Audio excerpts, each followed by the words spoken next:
We are fragile and our history defines us, with truth and sense of being.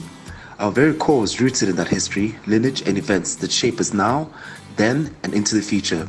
It is therefore imperative to have a narrative that captures real versions, not altered for purposes of being palpable or diplomacy. We are from the Vision Communications Group, and we are the creators of the Pan-African Comics 2085 series.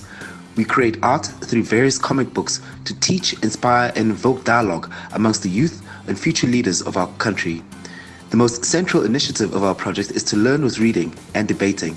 Such an initiative has never been more imperative, for we're living in a time where every day we come across snippets of our stolen and erased history and heritage. Our mission over the next 6 to 36 months is to cultivate a culture of reading to learn, so as to play a meaningful role in the education and skills revolution environment. We want to encourage learning with reading, then debating, using comic books which narrate our Pan-African stories. Our primary objective is to facilitate and enhance the contribution of debating with learning from reading. Our objectives are to promote the Pan-Africanism amongst common heritage whilst addressing social ills such as racism, tribalism, and xenophobia. We want to change the narrative of how Africa is perceived by Africans themselves as a result of the strong athleticism which is encouraged of well-being, with well-being being the theme that the graphic novel series aims to achieve. PAC2085 is producing the Pan-African series Comic 2085 in a bid to encourage literacy, learning, debating, and to impart historical knowledge to our youth. The series is a two-part series where there's a heritage series and a football series. This is geared to capture the youth's attention and involvement whilst enhancing literacy.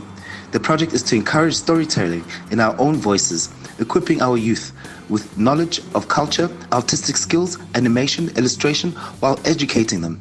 Our intent is to unite as many people as possible under one cause. Before we can build a system that is an institution, we will ensure the prosperity of all Africans. We must acknowledge our past and honor those whose blood was spilled for the flawed freedom that we have today.